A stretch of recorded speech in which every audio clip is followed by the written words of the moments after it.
All right, YouTubes, we're here at top of UTAH Archery. I'm with Lance. I've got a Diamond 305 bow, not the one in his hand, but we were just discussing I need new strings for it, and I was kind of asking them, is it worth the value?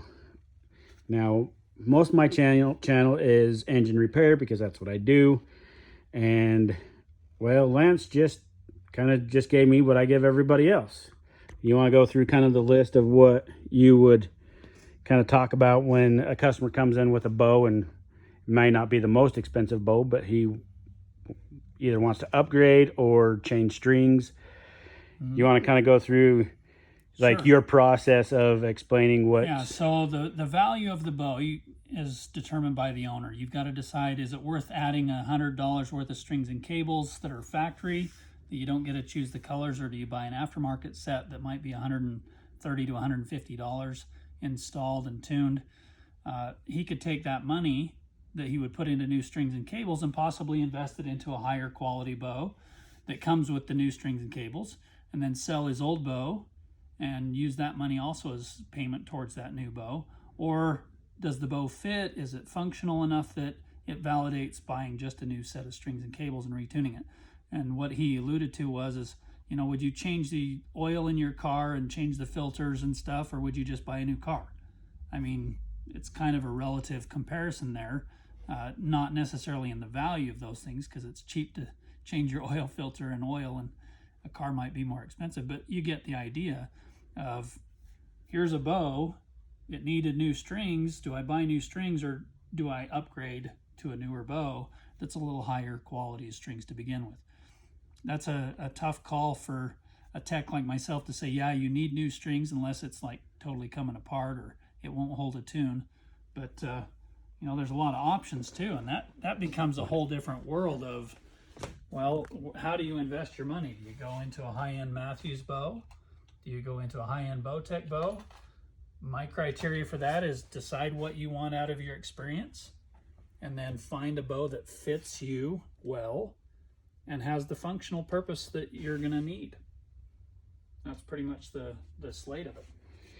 And see, that's kind of what I was thinking too, because I do the whole thing, and usually I have a customer brings me in a really old bow or a engine of some sort, and it needs $150 to $200 worth of work. I kind of go over, I was like, is it worth your time to put this much money into a 20-year-old lawnmower or chainsaw, or save up another $100 and buy a brand new one with a warranty? Yeah, I'm doing a printer for my computer, and gosh, the print cartridges are almost as much as the freaking printers are nowadays. I could buy a new printer for $100 and get 2 half cartridges, or I could buy 1 new cartridge for the inkjet. That's $60. I'm more than halfway to a new printer. And so we are kind of going over that, and obviously in one of my videos I may have ruined a couple of FMJs, 5mm.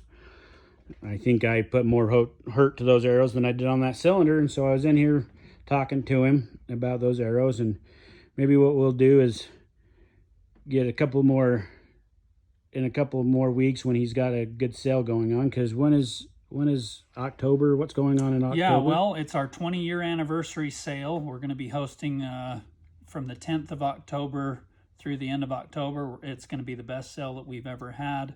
Obviously, we're well stocked up on merchandise as you pan around the room. We've got new orders that will be going out for new product at the end of October to restock the shelves. And our manufacturers have granted us the ability to do kind of a special on behalf of it being our 20th year in business. So now we're not going to give too much more detail until we get a little bit closer.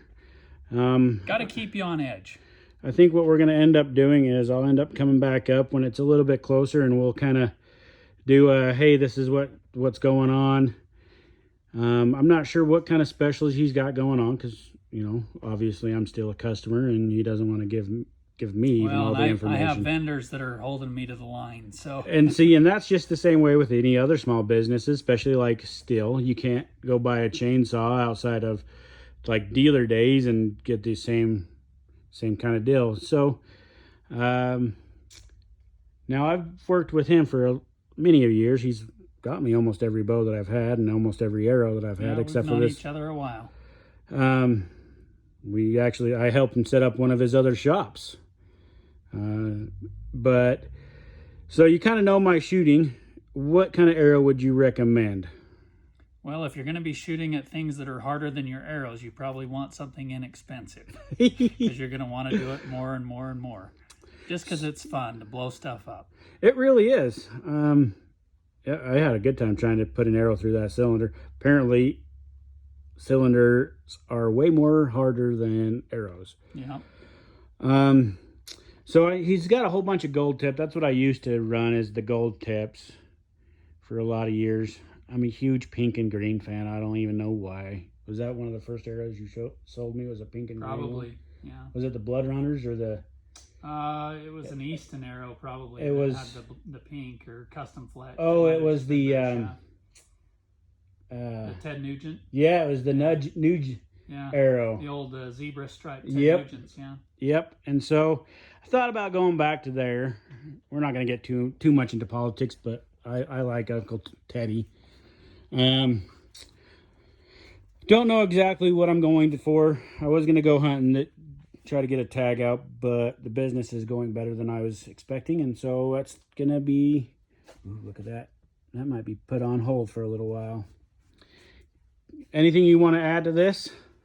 Well, probably the basics of it that I would like to throw out there is make sure you find a bow that fits you, that feels good to shoot, and that you're willing to go out and shoot a lot, even if it means shooting engine blocks.